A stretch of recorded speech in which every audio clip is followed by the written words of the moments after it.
7 cars, 2 days, an empty Anglesey circuit and our very own Formula One development driver.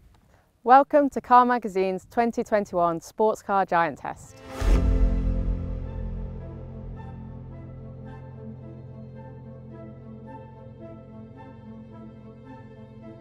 Performance cars are all things to all petrol heads. The sound, the speed, the feeling through the steering wheel.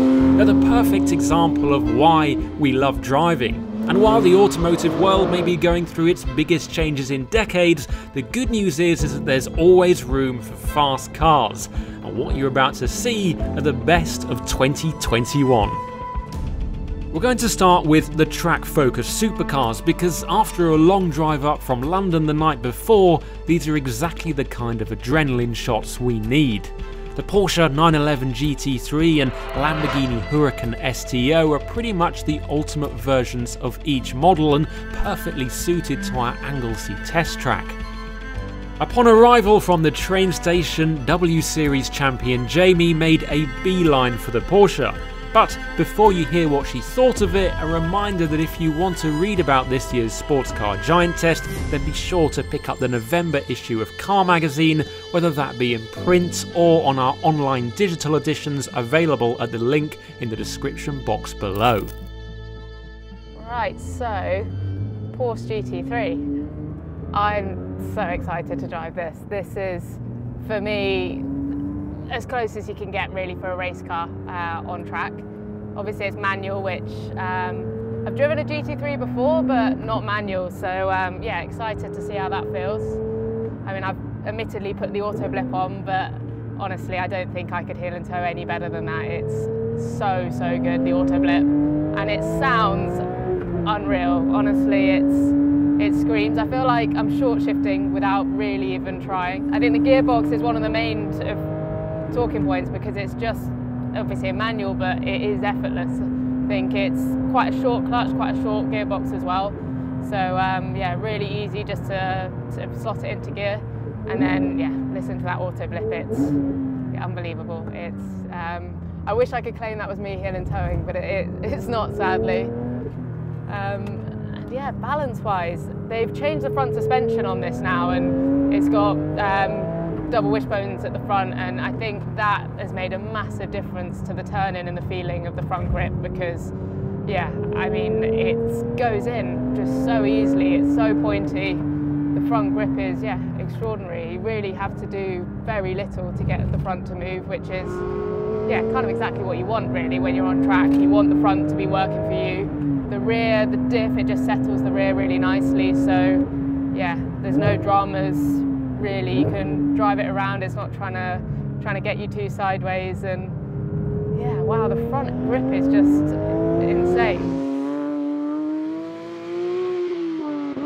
The other thing I really like about the GT3 is the weight of the steering. It gives you a lot of really nice feel with, you know, turn-in. You've obviously got the front grip to support, you know, the car now, but the feeling and the weight of the steering wheel really allows you to feel that, and especially when the track's sort of a bit mixed conditions like it is at the moment, it's nice to be able to really feel where the grip is, and yeah, the weight of the wheel really gives you that. I think the pedal box is nice as well. The clutch, it's quite short, the brake pedal as well.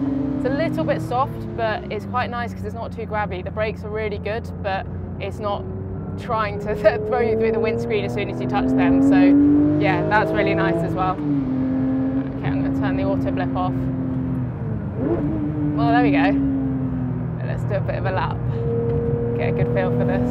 Honestly, this car puts such a big smile on my face. It's, yeah, it's basically like you can put slicks on this and it's a race car. It's so fun to drive. It's a little bit understeery mid-exit. I think the front goes in so nicely on entry with the way the suspension is now. It then gives you a bit of sensation of mid-exit understeer, which, I mean, for me, I prefer to having too much oversteer and too much power, but you kind of have to anticipate it a little bit because you've got to predict that it is going to eventually be a little bit front limited because the front is so strong on entry.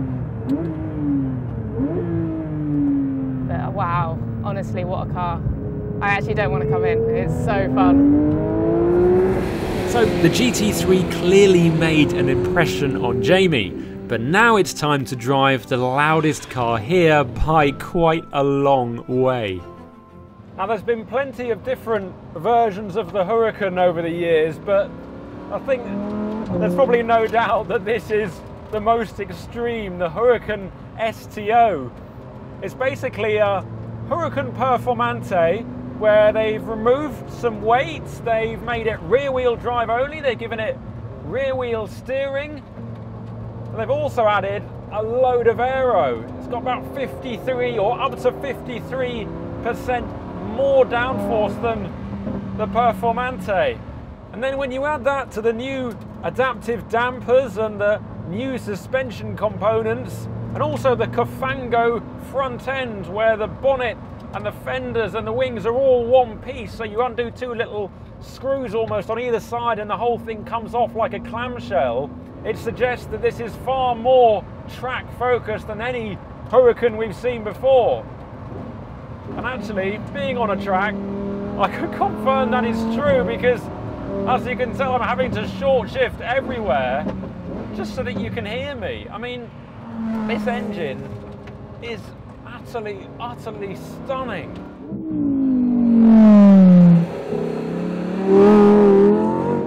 But we'll get onto that in a second, because the changes to the way that this handles, I think it's just removed every complaint you could have about the way the Huracan handled before. I mean, understeer, Lamborghinis have a reputation for it. This, oh, you really have to start to push on to start to get the front to wash wide. It's so much more aggressive, it's so much more precise and in your face, the way that it just takes the corners. It is phenomenally flat. There's more feel through the steering. It's just an all-round, more involving, more hardcore experience. It feels way more track focused than the GT3. I mean, that probably won't come as a surprise, because this is probably more of a rival for the GT3 RS. But if you think that that GT3 that Jamie's just been driving is the pinnacle of track car, then there is another layer of aggression. Not sure if it means it's better, but I mean, I've been lucky enough to drive a Huracan Super Trofeo racing car around Imola on slicks, and the experience, well, it isn't that much different when it comes to the sound and when it comes to the feeling of it. Obviously on the slick tyres there is more grip than we've got today, but yeah, bolt some slick tyres onto this and it wouldn't be far behind. It would actually be quicker in a straight line because it's got more power. And obviously the noise, well, the noise is something special. I mean, I'll stop talking so you can just have a little listen, but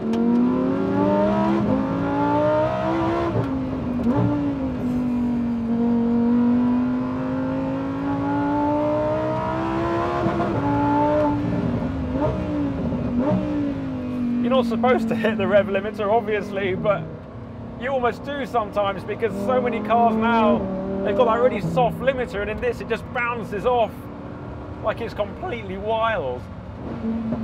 What a machine.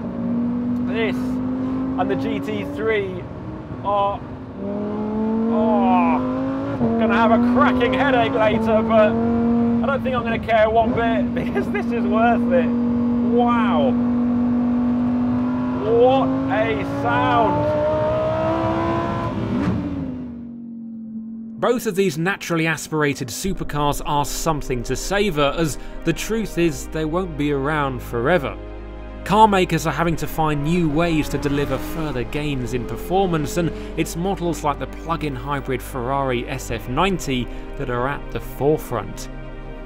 The sound of, well, almost silence. I mean, the idea, say 20 years ago, that you could drive around in a Ferrari that can do up to 15 miles without burning a single drop of petrol would seem, well, crazy. But you have to remember, this is a company that's always relied, or recently has relied on technology to make their cars faster and better than its rivals. And I think this is the culmination of that. I mean, we're going around in electric only mode, and you can do that at up to, I think they said it was about 120, 130 kilometers an hour, which is great and everything, but this is still a Ferrari, so it doesn't take you long to just toggle this little touch button on the steering wheel here, and you can switch the engine on, and it comes to life. And that's when things start to get really exciting. Incredibly, this car launched only 8 years after the definitive Ferrari, the LaFerrari. It's quicker around the Fiorano test track, which is just staggering when you think of the speed of the progress. That was the halo car, and now this is the new Ferrari, which is going to define the next generation.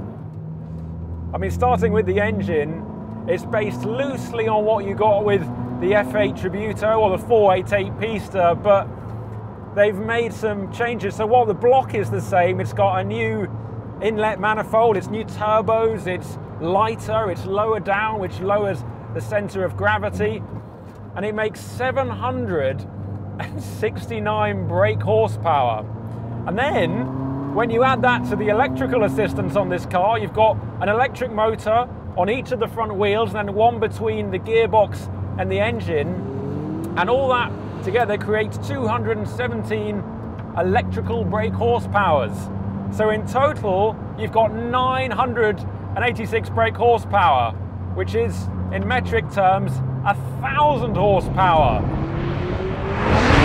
And I was talking to Jamie about it, and she said this is quicker than the acceleration you get in a single-seater racing car. I mean, obviously, it's a totally different story when you talk about downforce and the weight of this, which is, well, dry weight's about 1,500 kilos, a little bit more. The racing cars are less than half that, and they've got a lot more aero, but the straight line acceleration in this is just off the scale. I mean, if we come into this corner here, go down on the new 8-speed gearbox, get it turned in, feel everything working, on the power on the way out, third gear. Wow. Wow, wow, wow. The thing I like about it, it doesn't feel like it's just power for the sake of it. It feels like this is actually probably quite a natural thing to come out at. I know 1,000 horsepower is a nice round figure, but it doesn't feel like it's overdoing it, at least on track. You can actually use it because of all the clever electrical assistance bringing everything in line.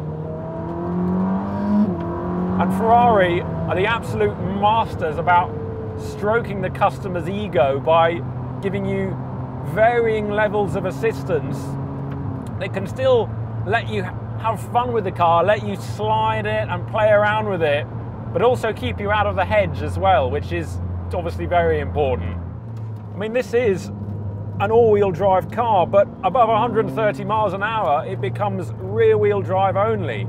And then you've got all that power going through the rear wheels, and trust me, if you turn the assistance aids off completely, it becomes a bit of an animal. I mean, it was wet earlier on, and it certainly was a handful. Not as much as the BMW, weirdly, but yeah, you need to be alert. You need to have had your Weetabix for breakfast.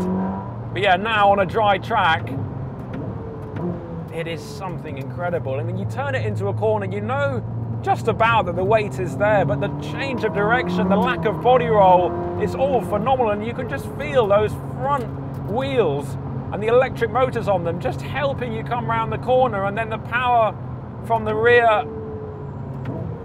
when there's barely any turbo lag, and when there is, it's filled in by those electric motors. It just punches you out. You can do it in such a high gear because of all that torque. I've also got to mention the brakes, because this is the first Ferrari to have a brake-by-wire system, and the pedal travel is incredibly short. It would take some getting used to around town, but on a track it makes sense immediately. And the pedal feel, they've allowed some vibration to come through when you're activating the ABS. It's phenomenal. You might think that something as high-tech and as incredibly powerful as this might not be feelsome or fun to drive, but that is just so far from the truth. You can feel what's going on, you can understand how fast you're going. And now for a change of pace. The VW Golf GTI Clubsport 45 costs almost 10 times less than the SF90 and has a power deficit of around 700 brake horsepower.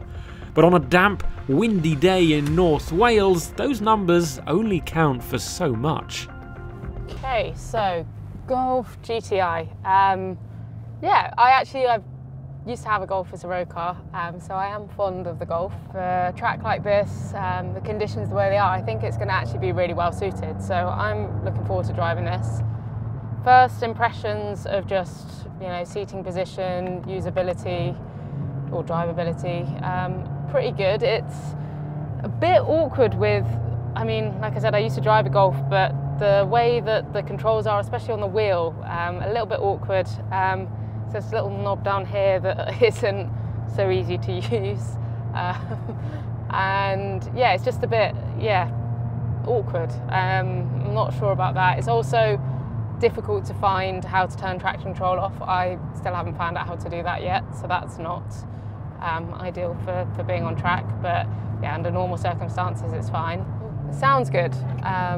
Sounds really nice. Easy enough to use the little paddles here. They are very discreet, and because I've got quite small hands, to actually sometimes wrap your hands around the wheel, which is a little bit awkward, but gearbox is nice enough. I think it sounds really good. I put it in track mode or sport mode, which is the sportiest mode you can have before you go to sort of the individual settings. And it's nice. I think the car itself is, for me, really well balanced. For a front-wheel drive car, it's all about just getting the rotation on the entry, and you can really nicely carry the brakes into the corner. The brakes are really good, as you can see, really sharp. And yeah, you can carry the brakes all the way in, get the rotation, so you don't get that horrible exit understeer that quite often you get in front-wheel drive cars. So that's really nice. And it goes, it's really torquey out of the corners. You know, you've got quite good throttle response. You can really kind of, send out the corners quite nicely. For something that's relatively low power, doesn't feel it. It feels like, it's got a really good power to weight ratio. You can get it to move a little bit, but not too much. It's kind of perfectly balanced in that sense. And like I said, for the conditions of the track today and, you know, the balance that we've got, it's, pretty ideal actually. It's a lot of fun to drive actually. I'm really enjoying it. It's just quite confidence inspiring. You can really throw it around a little bit. You can just have fun with it. You don't feel, you know, like it's trying to kill you every time you, you know, step on the throttle or step on the brake. It's just quite manageable, quite a lot of fun. It feels like you're driving around a few country lanes, and it rotates really well. The front is nice. It's the mid-exit isn't too aggressive with the understeer on power. You can get it to rotate nicely on the brakes, use the weight transfer, and carry a lot of speed. Get it straight. Get the nose in.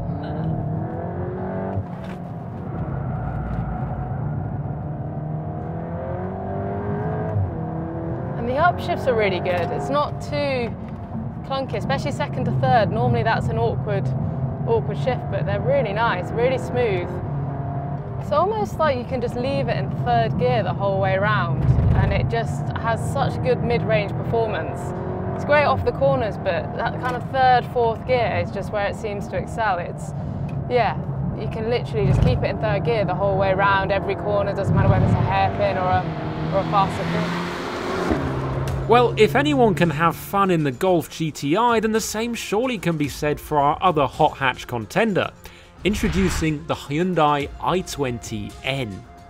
I mean, whoever saw this coming? Hyundai making a hot hatch to rival first the Golf GTI with its i30N, and now this, the i20N, which is a proper little rival for the Fiesta ST, which is one of our favourite cars on sale today.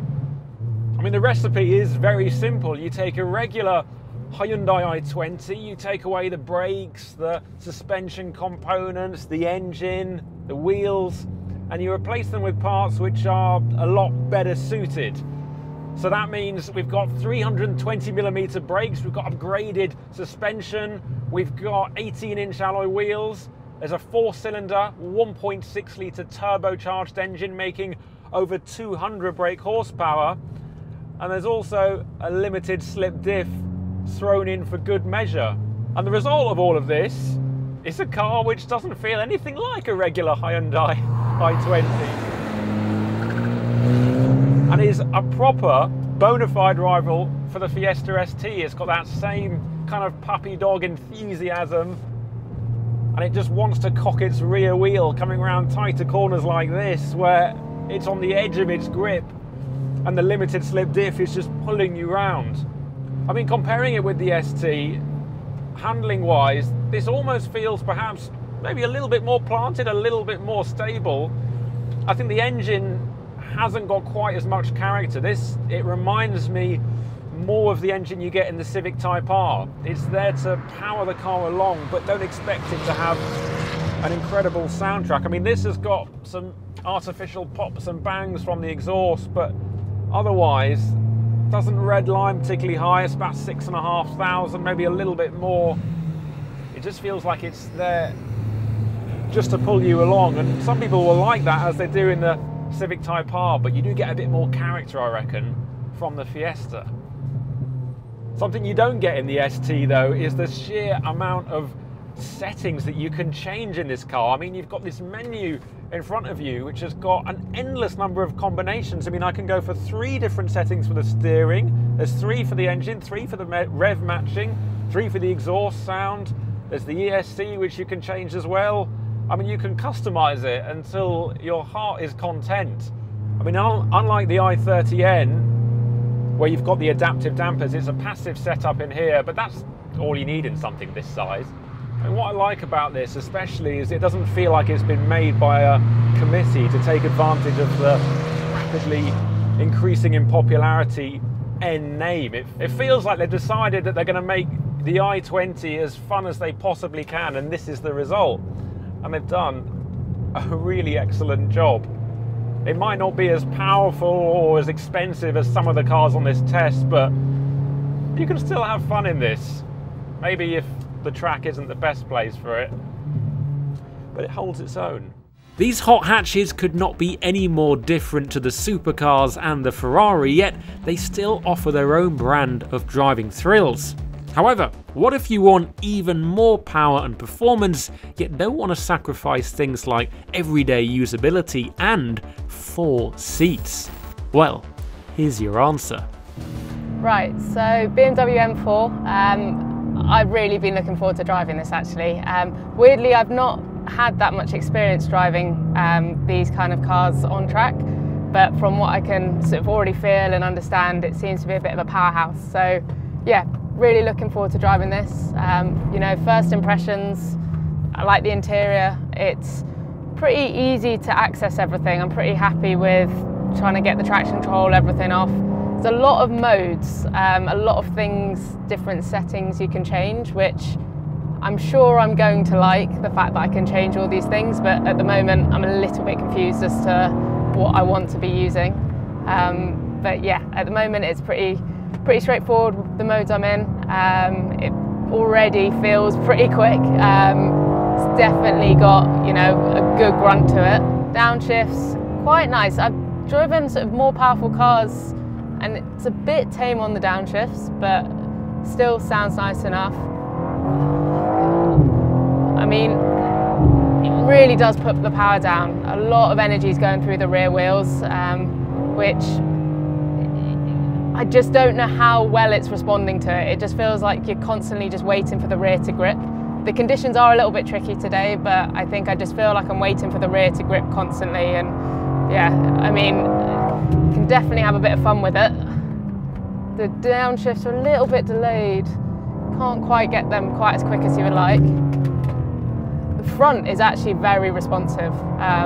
That's quite surprising. The brakes as well, almost stronger than the gearbox. Yeah, it just comes to a stop straight away, which is a little bit, much. If you're soft on the pedal, it's a little bit aggressive on the brakes, a bit grabby. There you go, get a bit sideways. It's so loose on the rear. There's a lot of power, and it's just heavy. It just feels like as soon as the rear starts to go, it's like a pendulum. It just wants to keep going, and I think the chassis is trying to like counteract it by trying to straighten you up, but the weight of the car just wants to keep going. So it feels like you kind of got two forces acting against each other, which, I mean, I don't know if I like that, but it's definitely a lot of fun to be driving. So yeah, great fun car, a lot of power, yeah, great fun to drive, but almost a little bit too much power going through the rear wheels for the car to cope with, and it does feel heavy, just even on the brakes. You know, the brakes are already pretty sharp, so then you throw in a big heavy load into that, and it's trying to stop pretty quick. Yeah, the front is so responsive. Really surprising how much front grip it's got. The tyres, everything just works really nicely with the front. It's just the rear, it's just pretty lively. So yeah, I mean, all in all, a great car. It's got a lot of power for what it is, but just feels balance-wise, the front's really nice, but just feels like the rear doesn't deliver the power quite as nicely as even the higher power cars I've driven earlier today. So yeah, especially in slightly greasy conditions like this, it just feels like you're constantly waiting for the rear to grip, and that can be fun, but also a little bit unnerving sometimes. Now, it's worth mentioning that after filming this on a damp track and Cup 2 tyres, Jamie then drove the M4 on a dry track with the same tyres and was far more impressed with the levels of traction and handling predictability. Nonetheless, its main rival in this test is the Alfa Romeo, even if this particular GTAm model doesn't actually have 4 seats. It's not very often that Alfa Romeo comes up with a limited edition performance car, so when they do, you have to savour it while you can. And while the M4 is more of a jack of all trades, this is a more focused machine because it's about 100 kilograms lighter than the regular Giulia Quadrifoglio. It's got those special Michelin Pilot Sport Cup 2 tyres. It's got a wider front and rear track. It's also got a bit more power as well, 30 brake horsepower more, which isn't actually that much, but it does have an appreciable extra amount of oomph when you're coming through, or coming out of a corner rather. I think one thing to note is that the gearbox, and Jamie was saying this, and I've just come out and I see exactly what she means, is that second gear coming through these corners, these tighter corners at Anglesey, it feels a bit too short, but then if you go into third, it feels a little bit too long, so there's not quite the balance that you want in these slower corners. And while I've done a decent job to reduce the body roll, which you get from the regular QV, it's still there. And actually, I'm not sure how much more control it feels than the M4. Saying that, it sounds a hell of a lot better than the BMW. I mean, it's not a bad sounding car, but this is just a step up. It really does bark, and from the inside, actually, you don't get the full effect of it, which is kind of the opposite of the BMW. You can properly hear this thing from the outside. Coming into the braking zones, you've got a fair amount of pedal travel before it actually firms up. The brakes are very good once it does firm up. I could just do with a slightly longer second and a slightly shorter third. I think it's the initial turn-in with this car, which is the biggest difference to the regular QV. It just turns in with a lot sharper attitude, and it gets itself up on its haunches and feels like it's leaning in more through the corner and just hanging on with those outside wheels. Of all the cars we brought with us here today on this track, which is now pretty much dry, I think this is actually the most tail happy. It's all that torque, and again that second gear, which is just perhaps a little bit too short, meaning that you just need to give it the slightest bit of throttle and it sends the rear out very, very easily indeed, which is great fun. But actually, for outright traction on a dry track, I reckon the BMW has actually got this beat. I mean, if you liked the regular Giulia Quadrifoglio, then you're going to love this as a performance car because it just turns things up a notch. But when it comes to it being an all-rounder, compared with the regular QV and also on this test compared with the M4, you kind of have to ask what you're getting in addition. And that was that. 2021's finest performance cars put through their paces at one of the UK's best circuits and then off camera on some of the UK's best driving roads. In truth, every car had its merits. The Huracan STO sounded like thunder and drove like its Super Trofeo racing car equivalent. The Ferrari is a technological masterpiece that takes your breath away every time you drive it. The Alfa GTAm builds on the already outstanding Quadrifoglio, the M4 is a brilliant all-rounder, and the two hot hatches reminded us that your pockets needn't be that deep to own a proper performance car. But at the end of the day, we always ask the same question. If you had one last drive in one more car, money, no object, which would it be? And the answer, for us, is the Porsche 911 GT3. It is one of the most spectacular road cars ever produced, and one that somehow combines the best of Porsche old and new into one utterly spellbinding machine. It is, without question, our 2021 Sports Car Giant Test champion.